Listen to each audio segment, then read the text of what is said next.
আসসালামু আলাইকুম অ্যাডমিশন শিক্ষার্থীরা। তোমরা যারা ইঞ্জিনিয়ারিং প্রিপারেশন নিচ্ছ, তোমাদের সামনে রুয়েটের প্রিলি পরীক্ষা আছে।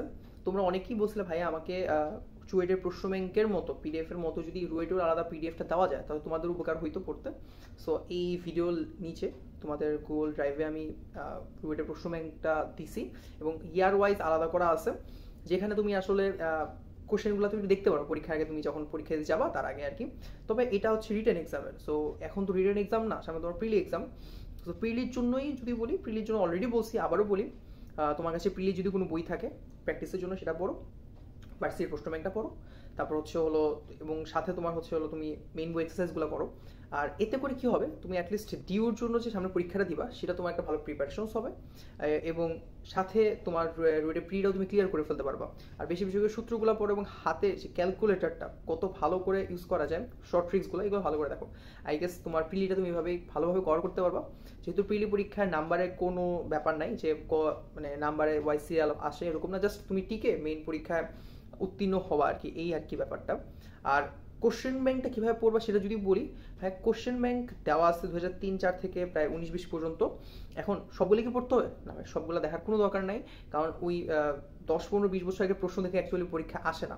কারণ ওই 20 বছর আগে যে প্রশ্নটা, ধরো 2005-এ যে প্রশ্নটা আসে সে 2025-এ আদৌ আসবে না, আসার চান্স নাই। রিজন হচ্ছে হলো ওই সময় একটা কোশ্চেনটা যেরকম স্ট্যান্ডার্ড ছিল, এখন 20 বছর পর সেই কোশ্চেনটা এরকম এতটা স্ট্যান্ডার্ড বা এতটা কঠিন মনে হবে না।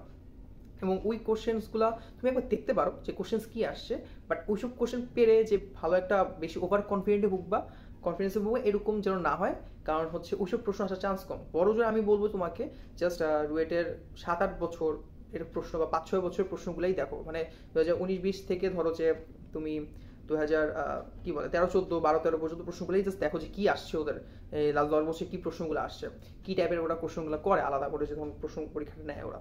সো এইটাই আর কি তোমরা চেষ্টা করো পড়ার জন্য। আর প্রিলিটাই আগে প্রস্তুতি নাও, যেহেতু ডিউর পরীক্ষাটাও সামনে, প্রিলিও সামনে, দুটোই আছে। তো দুটাই যদি খুব ভালো করে দিতে পারো সেভাবে আর কি প্রস্তুতিটা নাও।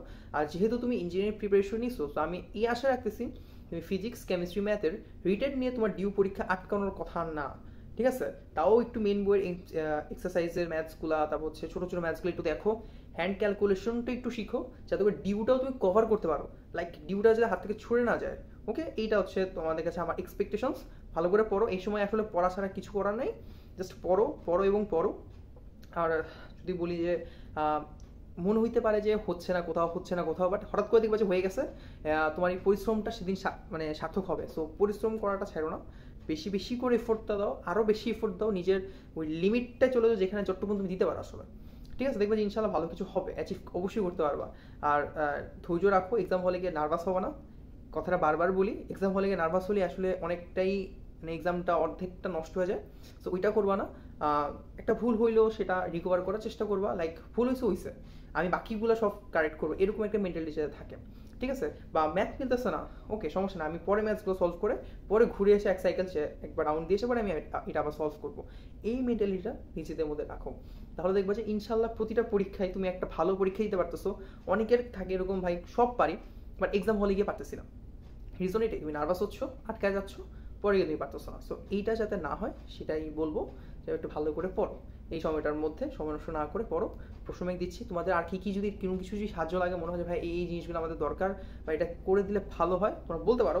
তোমাদের যদি কোনো প্রবলেমস ফিল হয় যে ভাই আমি এটা বুঝতেছি না বা এটা পারতেছি না, আমার এইটা সমস্যা হচ্ছে, সেটা আমাদের কমেন্ট সেকশনে জানাতে পারো। আমি তোমাদের বড় ভাই হিসেবে, ভাইয়া হিসেবে আমি তোমাদেরকে সেইটার আমার কাছে যদি সলিউশন থাকে অবশ্যই আমি সেটা তোমাদের দেওয়ার চেষ্টা করবো।